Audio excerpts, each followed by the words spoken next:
We had completed our question number 3AB, 5th AB and 6th AB. Now we will move on our 7th question, that is 7th ABC, which is mainly based on translation portion.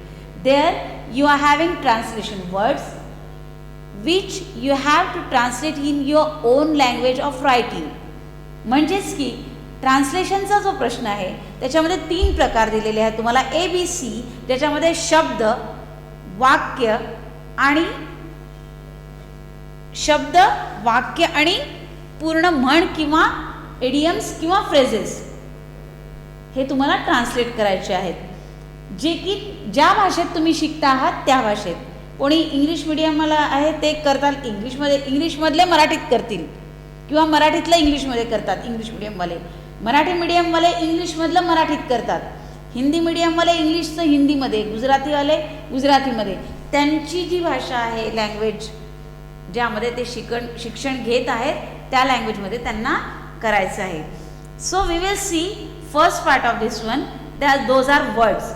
यामध्ये तुम्हाला काय करायचं आहे, 4 शब्द करायचे आहेत. 4 शब्द करायचे आहेत 6 पैकी. So I had taken easy words.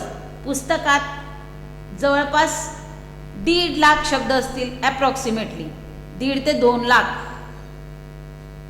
शब्द जर पुस्तकात आहेत, त्यापैकी कोणत्याही पुस्तकातल्या शब्दाचं तुम्हाला ट्रान्सलेशन करायला येऊ शकतं. आता मी ते शब्द कोणते आहेत ते सांगू शकत नाही. ॲप्रॉक्सिमेटली जे शब्द विचारले जातात किंवा इझी असतात, मुलांना स्कोरिंग मिळालं पाहिजे मुलांना, या दृष्टिकोनातनं हे शब्द टाकलेले असतात.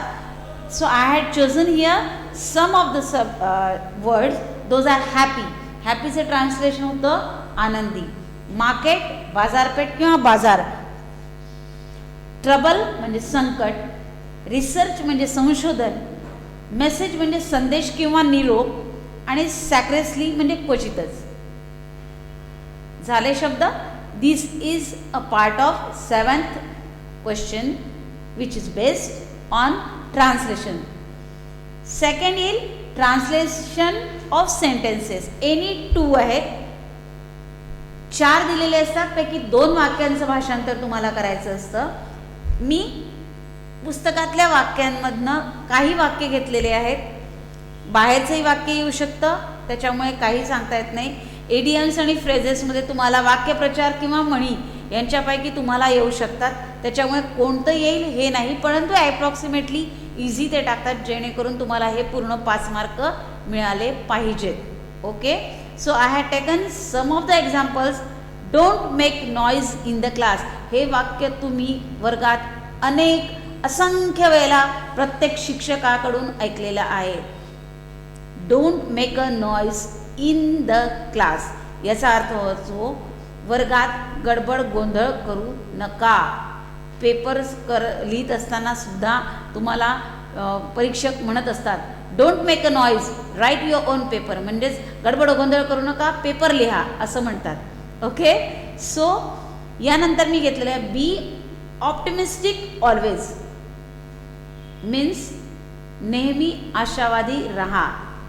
So when you are writing a paper, you must keep your positive thinking that I will score 95 marks. How you will score? Because 20 marks are going from school and from 80 you have to score 80, means that those are 95. Okay. So be optimistic always means नेहमी आशावादी रहा. He bought a new house last month. प्रत्येकाला आपलं घर व्हावं वाटतं ना, म्हणून I had chosen this one. He bought a new house last month. त्याने मागच्या महिन्यात एक नवीन घर घेतले, विकत घेतले. बॉट म्हणजे विकत घेणे. Last sentence I had chosen I am really very sorry. This is the most important sentence in your life, in your daily routine. ने always remember 2 words. Those are a very biggest gift by Englishmen. स्वातंत्र्याच्या काळात म्हणायचे इंग्रजी माणूस. Okay. So foreigners had given 2 words. Those are very useful in our daily life and for a good going of life. those are thank you and sorry. So I had chosen I am really very sorry. This sentence मला खरोखरीच खेद वाटतो असं वाक्याचं translation होईल. Then question number 7C, which is based on translate idioms or proverb. This is the question where you had to translate only one. Okay, you have to translate only one and 1 marks for this one you will get. So first one I had taken be leaps and bounds. Be leaps and bounds means अत्यंत वेगाने. Okay, अत्यंत वेगाने हे घेतलेलं आहे. Second one to err is human. To err is human. चुकणे हा मनुष्य धर्म आहे. म्हणजेच काय की परीक्षा करताना कमीत कमी चुका करा.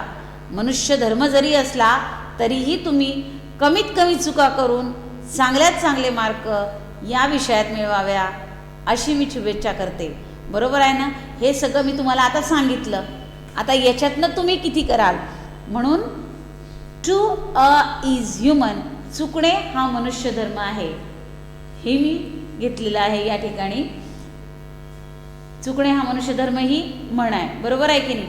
तर हा जरी आपला धर्म असला तरी कमीत कमी चुका करून इंग्रजी विषयाचं ज्ञान जेवढं तुम्हाला हवं असेल, जेवढं तुम्हाला ऐकता येईल, जेवढं तुम्हाला वाचता येईल घ्या आणि कमीत कमी चुका करा आणि परीक्षेमध्ये भरघोस यश मिळवा आणि 95% तर मिनिमम स्कोअर करा.